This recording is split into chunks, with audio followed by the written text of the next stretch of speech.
Hi guys, what's up? Welcome back to another pottery tutorial. Today I'm going to be showing you how to make a coil bowl. Let's get into it.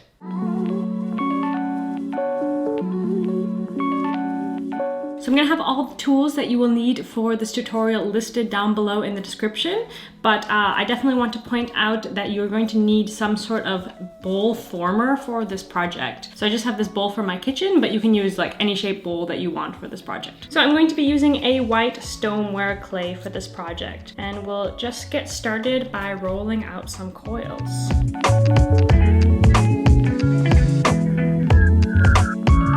So the key to rolling good coils is to not put too much downward pressure. So you want to really just let the weight of your hands push the coil down.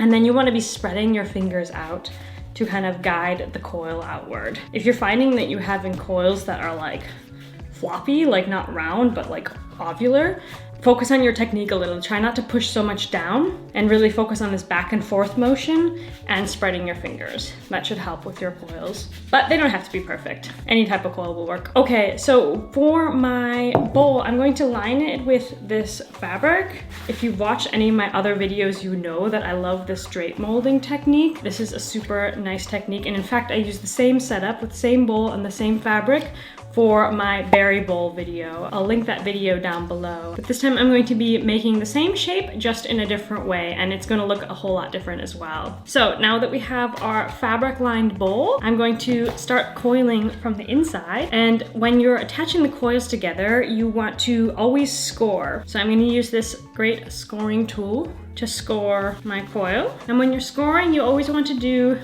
one direction, so I went like up and diagonal, and then I'll do along as well. Don't be afraid to really rough up the surface. Scoring acts like Velcro, and it really helps your pot to stick together.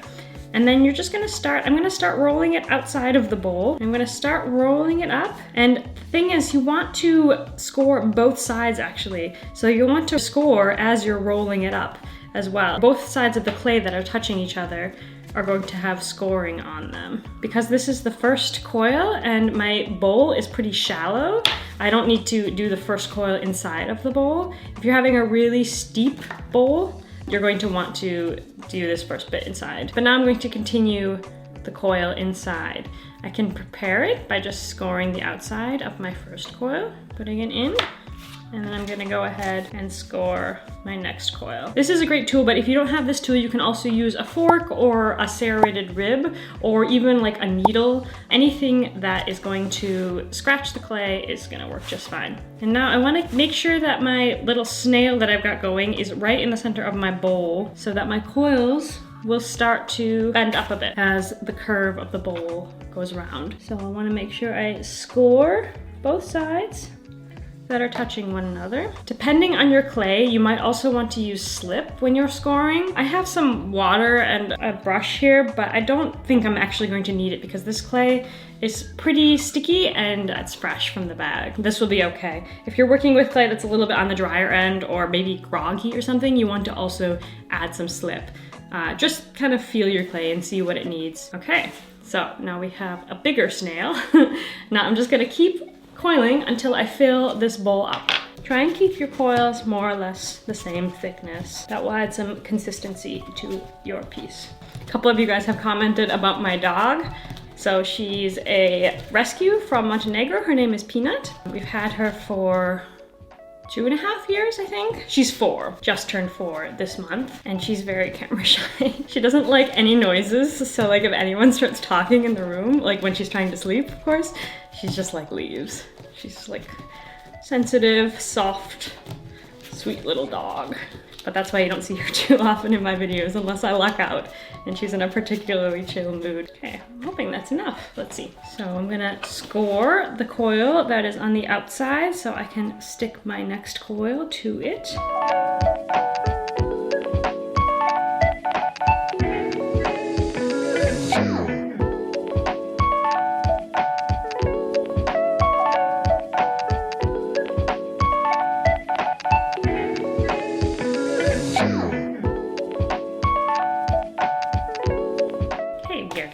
very very close. I'll just roll a few more coils. This technique is not for the impatient.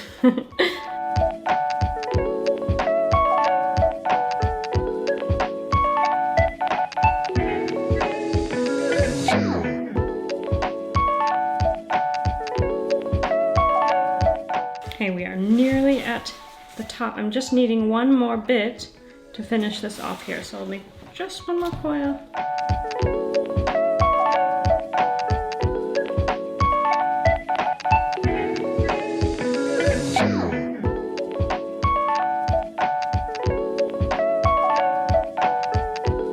Okay, so I don't end on this like kind of awkward coil bit on top, I'm going to use my knife and I'm going to just cut the coil at an angle so it tapers down. But we're not done yet. I want to make sure that these coils are really well attached to each other, and I'm going to do that by blending them together. So you can decide, you can keep the coil look on the inside, but if you do that, really make sure you're pressing each coil into the next coil, so you make sure that they are really well connected. I didn't do that so much, so I'm going to use my thumb and I'm going to kind of smooth each coil into the coil below, and that will attach them together. Kind of doing a bit of both. I'm pulling them up and pushing them down. Doesn't really matter as long as they're blended.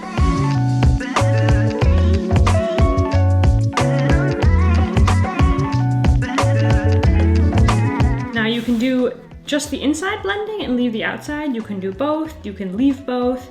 Up to you. So now it's pretty well smooth. I think I'm gonna get my rubber rib. I have a couple of these little ribs. They're from Mud Tools. These are part of my absolute favorite pottery tools toolkit that I have another video on that will also link down below if you're interested in my favorite pottery tools for both throwing and hand building. So I love this little yellow tool. I use this one the most, and it's perfect for things like this. So I'm just gonna use it on the inside and smooth out. You just want to get it as smooth as you want to. I mean, there's absolutely nothing wrong with some bumps, some irregularities. With hand building, I highly encourage you to embrace the irregularities.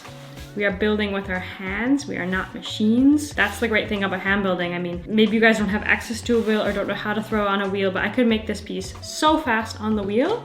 It's just that it doesn't look the same as the hand built pieces. So like, what's the point of making it by hand unless it looks truly handmade? I think I'm gonna leave it like that. I think that looks great. And let's pop it out and see how it looks on the other side. Here we go.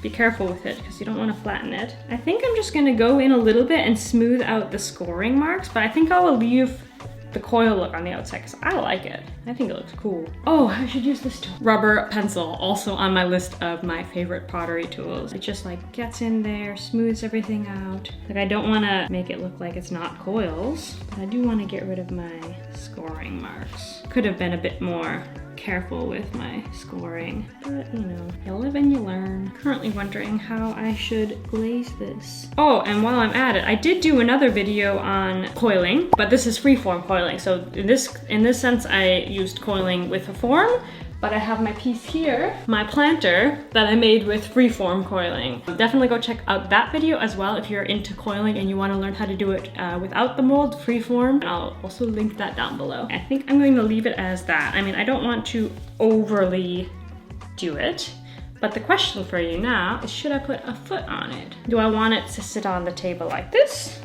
Do I want it to have a little raise? I think I want to raise it. We can always take it off. Let's see how it looks. So I'm just gonna make another coil since we're coiling. The one thing I'm considering though is that this is such a nice coil on the bottom and I don't want my foot coil to block that. Then again, it's kind of nice.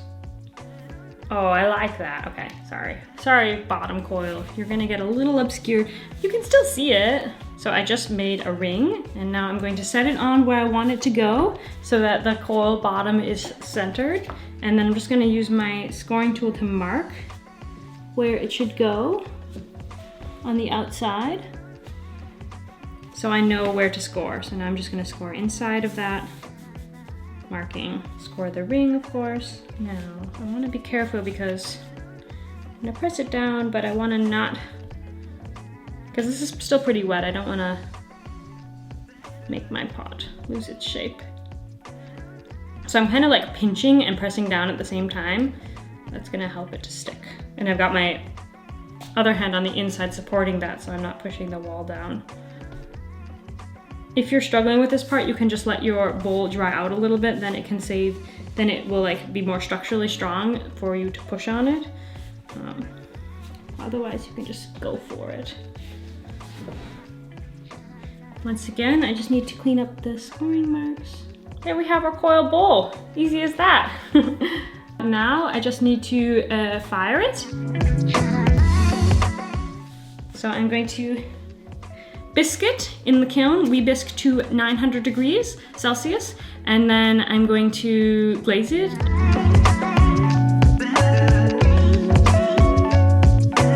And put it back in the kiln for the final fire at 1250. And I'll show you the result right now.